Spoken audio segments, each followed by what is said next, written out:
Ladies and gentlemen, when you think about self-mastery, it often feels like some distant peak only the strongest among us can climb. But it begins with something as simple and as powerful as the words you choose to let out of your mouth. Most people underestimate this pillar. They believe words are just sounds, fleeting and harmless. But the truth is, your words are seeds. Every time you open your mouth, you plant something in your own life and in the lives of others. If you're careless, you scatter weeds of resentment, confusion, and regret. If you're intentional, you sow understanding, trust, and purpose. So many relationships crumble, not because love disappears, but because people never learned to master their mouths. A harsh word said in anger can echo longer than you ever imagined. One careless comment can tear down the confidence someone spent years building. Self-mastery requires you to understand that you don't have to say everything you feel in the moment. You don't have to let your mouth be a weapon for your wounded ego. You can choose to pause, to breathe, to ask yourself whether what you're about to say will elevate or diminish the person in front of you. There is tremendous strength in the pause.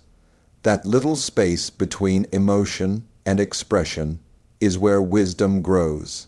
It's where you reclaim your power from the circumstances trying to pull you out of alignment.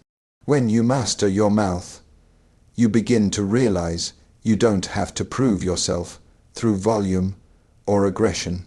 You don't have to dominate a conversation to feel significant. Sometimes the strongest thing you can do is remain silent until your words are anchored in clarity and respect. This pillar also means speaking life over yourself. Some of you have been telling yourself stories of limitation for so long that you've started to believe them as truth. You've been repeating the same lines, asterisk, I'm not enough, I'll never get ahead, I always mess up. Asterisk, but mastering your mouth means breaking that cycle. It means replacing defeat with declaration. You begin to affirm your worth, your purpose, your resilience. And over time, those words transform your inner landscape as surely as the sun transforms the morning sky. Mastery of your mouth isn't about perfection. You will still slip. You will still say things you wish you could take back. But the difference is you become committed to awareness. You become committed to accountability. You own your impact instead of hiding behind excuses. And every time you choose discipline over impulse, you reinforce a foundation strong enough to carry the rest of your life. That's where real power lies, in that quiet decision to speak with intention, to hold your words like precious tools, and to use them to build something worthy. When you start to explore self-mastery, you quickly discover that governing your mood is one of the greatest challenges and one of the most liberating victories you can ever experience. Your emotions are powerful forces. They can lift you to your highest potential or drag you into the depths of regret. Most people move through life like leaves in the wind, tossed in every direction by anger, fear, frustration, or sadness. But if you want to live with intention, you must become the one who decides how you will respond, regardless of how you feel in the moment. Emotional discipline doesn't mean you deny or suppress your feelings. It means you acknowledge them without letting them control your actions. When something or someone triggers you, there is always that instant surge. The heat in your chest, the tension in your jaw, the racing of your thoughts. In those moments, you have a choice. You can react, giving your power away, or you can pause long enough to understand what's really happening inside you. Maybe it's fear disguising itself as anger. Maybe it's old wounds resurfacing, trying to be heard. Whatever it is, you have to be willing to feel it without becoming it. The world often teaches us that emotions are weaknesses, But the truth is, your emotions are signals. They're telling you something important about your needs, your boundaries, and your unhealed places. When you learn to listen to them with compassion instead of shame, you gain the clarity to respond wisely. You start to see that no situation, no person, has the authority to dictate who you are in your worst moment. You remain steady, grounded, unshaken by the storms that blow through your day. It takes practice. It takes intention. It takes humility, because sometimes you will fail. You will snap back in anger. You will let frustration spill out. You will catch yourself in the middle of a reaction and realize you lost control. But that's part of the work. The measure of self-mastery isn't whether you never feel the wave of emotion. It's whether you keep coming back to your center when it knocks you off balance. This discipline over reaction creates space for better choices. It lets you respond to your children, your partner, your colleagues, and even yourself with kindness instead of contempt. It builds trust because people learn that your presence is steady, not dictated by every passing feeling. And perhaps most importantly, it protects your peace. When you govern your mood, you don't waste precious energy fighting battles that don't deserve your attention. You save your strength for what truly matters. In the end, emotional discipline is not about becoming cold or detached. It's about standing in the fullness of your humanity without letting it consume you. It's about meeting each moment with awareness and the quiet confidence that no feeling has the power to define you unless you allow it. When you look at your life, it's impossible to separate the story of your money from the story of your values.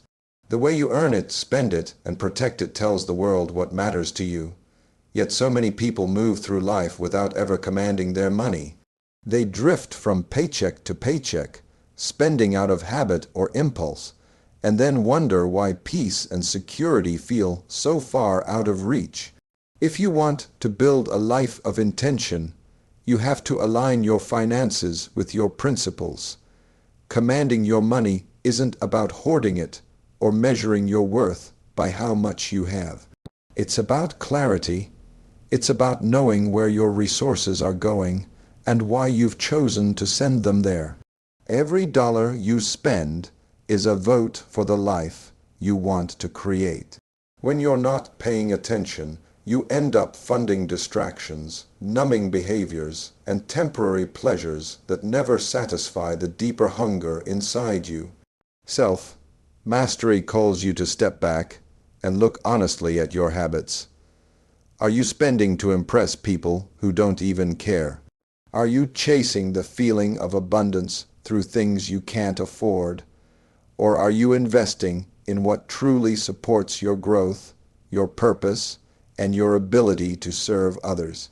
When you learn to command your money, you replace anxiety with confidence.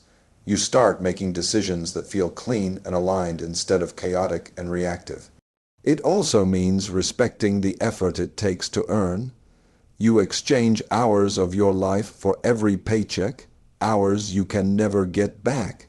So, when you spend mindlessly, you're trading pieces of your existence for something that may not hold any real value. But when you spend with intention, you honor that sacrifice. You recognize that your time is precious, and your resources deserve to be handled with care. Commanding your money requires discipline. It means creating a plan instead of living in denial. It means setting aside for emergencies, investing in your future, and refusing to be a slave to instant gratification. And it means understanding that generosity is part of abundance. When you're clear about what you need, you can give without resentment, you can share without fear, and you can contribute to something bigger than yourself. Some people believe they'll start managing their money when they have more of it. But the truth is, self-mastery doesn't wait for the perfect moment. If you can't command a little, you won't command a lot. The habits you build now, no matter how small your income, will either create freedom or perpetuate struggle. When you align your spending with your values, you free yourself from the emptiness of consumer culture. You start living with purpose, knowing that every choice you make reflects the story you want to tell with your life. That is the quiet power of commanding your money, and it's a power no one can take from you once you claim it. If you look closely at the life you're living, you'll see it's the product of the thoughts you've repeated over and over again. The mind is a fertile ground, and whatever you plant there, whether seeds of doubt or seeds of hope, will eventually take root and shape everything you do. Some people never realize they have the power to choose which thoughts deserve space, and which ones should be pulled up by the root. But self-mastery begins the moment you decide to become the careful gardener of your own mind. Most of us inherit patterns of thinking without ever questioning them. We grow up hearing that we're limited, that we don't measure up, that our dreams are too big or too risky. Over time, these ideas settle into the soil of our consciousness until they start to feel like truth. And when you believe something deeply enough, you'll find evidence to confirm it everywhere you look. That's why cultivating your mind is so essential, because if you don't do it intentionally, it will be shaped by the fears and expectations of other people. Self-mastery calls you to examine the stories you tell yourself. When you catch that voice whispering that you're not good enough, that you'll always fail, that it's too late to change, you don't have to accept it as fact. You can question it, you can replace it, you can choose thoughts that empower instead of diminish. This isn't just wishful thinking, it's an act of courage. Because when you change your thoughts, you change your identity. You step out of the familiar pain of limitation and into the unfamiliar possibility of growth. It doesn't happen overnight. You can't expect to undo years of negative programming with a single affirmation or a few positive words. It takes daily practice, like strengthening a muscle you've never used before. But over time, those small choices compound.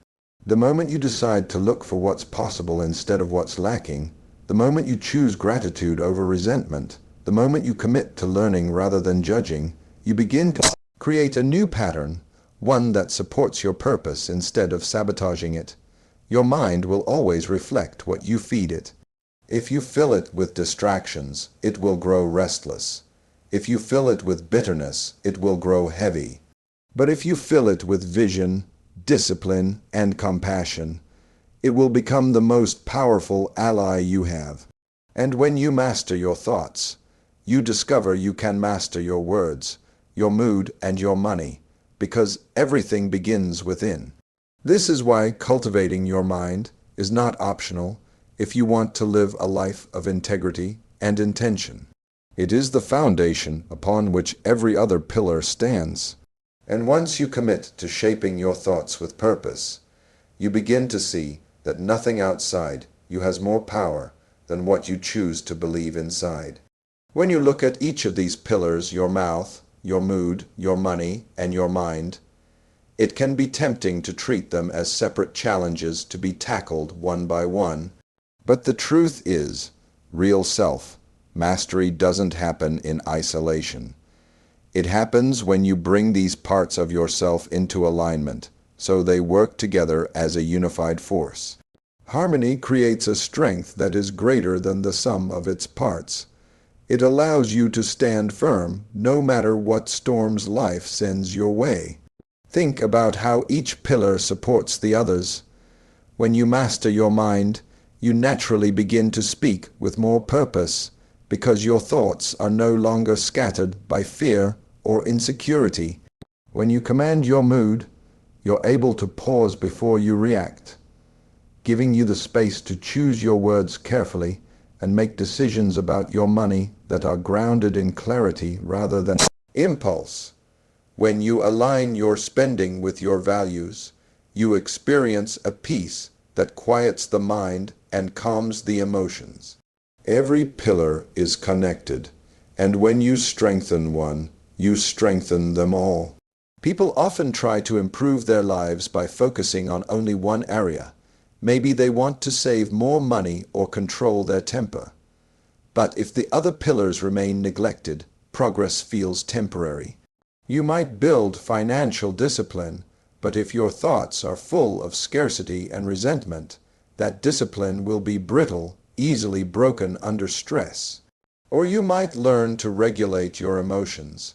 But if you haven't examined the beliefs that create those emotions, you'll end up fighting the same battles again and again. Integration is what creates real transformation. It's the commitment to look at yourself honestly and to bring every part of your life into agreement with who you want to become. This harmony doesn't require perfection. You don't have to get it right every single day. What it does require is awareness. You start to notice how a careless word can disrupt your mood, how a negative belief can drive poor financial choices, how an unregulated emotion can poison your relationships. You begin to see the threads that connect your actions, and that understanding gives you the power to make different choices. Integration is about living with intention instead of contradiction. It's about showing up the same way in public and in private, about aligning what you say with what you believe and how you spend your resources. When these parts of you work together, you create a stability that no outside influence can shake. People will notice the difference. They will feel the strength in your presence because it comes from a place that can't be faked. This is the quiet power of self-mastery.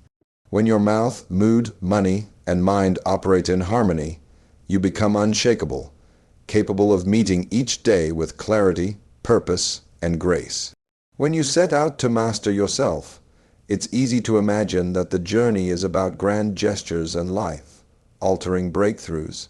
But the truth is, transformation doesn't usually happen in one sweeping moment.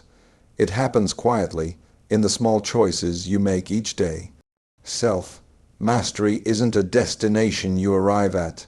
It's a practice, a daily renewal of your commitment to become the person you know you can be. Every morning when you wake up, you have an opportunity to start again. You can look back on yesterday's mistakes without shame and ask yourself what they were here to teach you.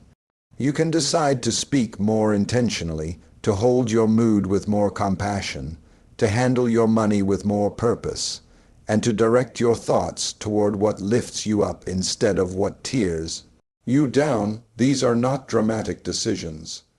They are the quiet, steady actions that build a life of integrity and meaning. There will be days when you slip back into old habits. You will say something you regret. You will react before you reflect. You will spend money to fill a void instead of investing in what matters. You will fall back into the same familiar thoughts that have kept you small. But that doesn't mean you failed. It means you're human, and self-mastery is not about never falling. It's about learning to rise every time you do. Practicing daily renewal requires humility. You have to be willing to admit that you're a work in progress, that no matter how much you've grown, there is always more to learn.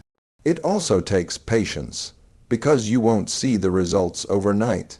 It takes time for new habits to take root, for new beliefs to feel natural, for your mind, mouth, mood, and money to come into true alignment. But if you keep showing up for yourself day after day, you will look back and see that every small effort added up to something powerful. There's a reason the strongest trees grow slowly. Their roots reach deep into the ground, anchoring them so they can withstand the wind and the rain. Your daily practice is what builds those roots. It's what gives you the resilience to stay steady when life gets hard. And it's what allows you to create a legacy, not just for yourself, but for the people who look to you for guidance and inspiration. Small actions might not feel important in the moment, but over time, they become the evidence of your character. They become proof that you didn't just wish for a better life. You showed up and built it, one choice at a time.